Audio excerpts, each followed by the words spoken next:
Okay. Good morning, good morning, good morning, my dearest sweethearts. This is Vera, and a lot has been happening for me, and up and down, and fear and hope, and all these, And so it's very early in the morning. Anyway, so I haven't been posting much at all. I just haven't been able to do that because it's just so much is like, it just hasn't felt right to come to the cards or to come online as I just try to navigate actual or just, very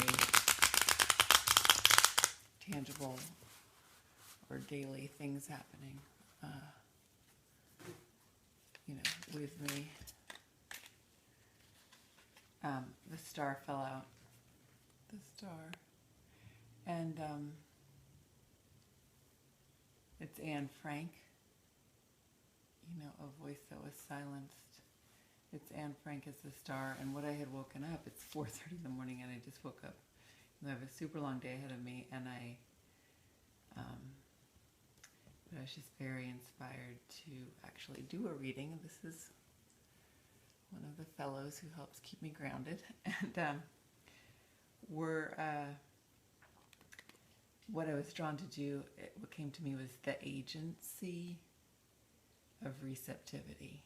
Okay, and to me that has to do with a lot of things, including like female learned and enforced relationships to finances, over the course of patriarchy and in our daily lives now and within our own psyches, just to worth and abundance and things. Then also, within any sort of sexual congress, sexual coming together, that it's been framed so much as, make sure this thing's running, it's been framed so much as, receptivity as a site of,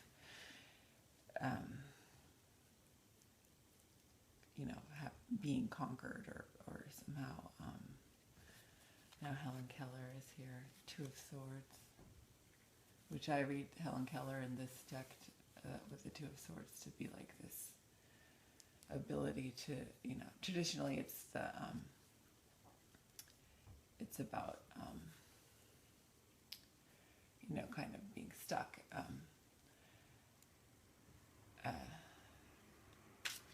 And in this deck, I take this as being beyond, being able to transcend any perceived,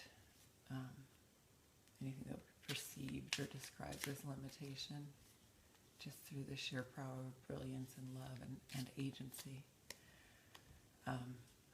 So yeah, the agency of receptivity, that came to me as like,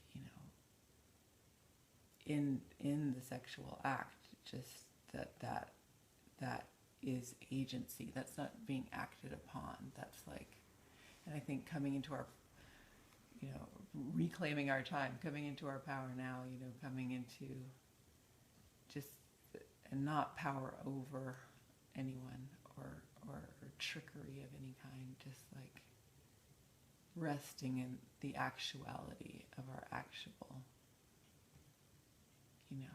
power that does no harm,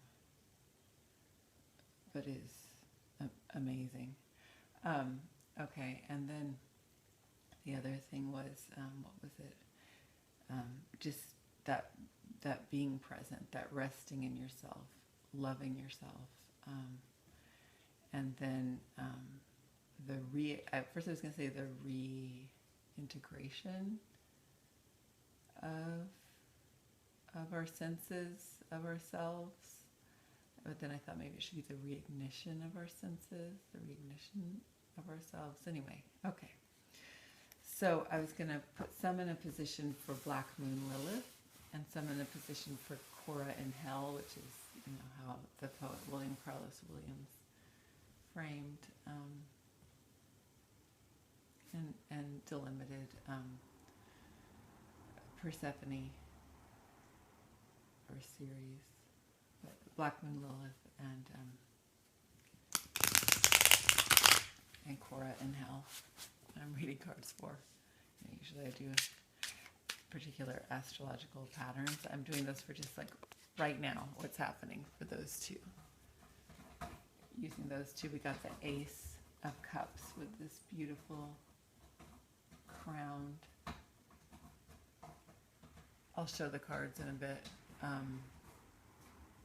Woman coming out of this, you know, it's sort of like the birth of Venus. I say it's the rebirth of Venus. The rebirth of Venus. And I was reading something online last night too about how, gosh, how was it phrased? And it wasn't, it was like a political thing, but it was phrased as like, or an economic thing, but not like an astrological or a tarot or, you know. It was phrased as a woman. Oh no, that's wrong. It was actually from the Sabian Symbol Post. The woman gives, like, within her own agency is the father of her own child. Like, just a different way of looking at virgin birth.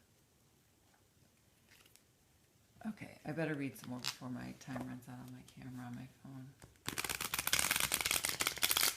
So we'll get at least one. Let me see how much time is left. Oh, we're still going. Cool. We'll get at least one for Black Moon Lilith and one for Cora in Hell at this time. And Cora in Hell, you know, what I see is all disenfranchised people under patriarchy. What we've been. 10 of Pentacles, okay. Gabriella Mistral, which I don't know that much about her, so I'll have to read more in the book, the guidebook that Sarah Shipman made with these beautiful tarot cards. But anyway, 10 of Pentacles, okay, what's happening right now for Cora in Hell, for everyone who's been disenfranchised, and every part of every soul that's been disenfranchised, you know, including white men, you know, powerful, rich white men, every single part of what's been disenfranchised within us, under patriarchy, under, you know, sorry, but under capitalism as well. Hey, don't knock over my camera, please, sweetie. And, you know, even, you know, also animals, like what's been disenfranchised, you know, under this destructive tendency. You know, I was talking to my kids about, we can get to, and I had a vision. I had a nervous breakdown during my 20s, which I didn't mention to them in particular, but I said I had a vision, which I did. An extremely strong vision that got me hospitalized even, and was attended by some very, very difficult things. But dealing with my own trauma.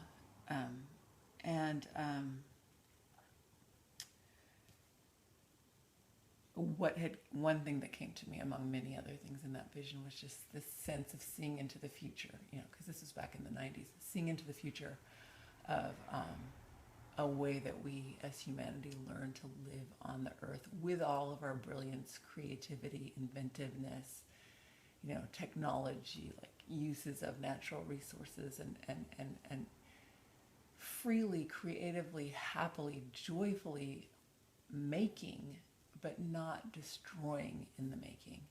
Okay?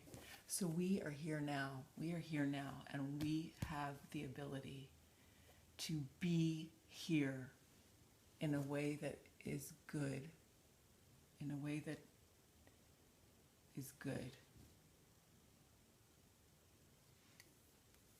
Black Moon Lilith. The Two of Wands. Talk about the absolute power of receptivity. I mean, the Two of Wands is a receptivity card. And it's the twins, too. Sarah and Angela Grimke, who were early, you know, suffragettes, abolitionists. I mean, you can never be too early for that stuff, right? Here, just to balance out the way I've done the spread.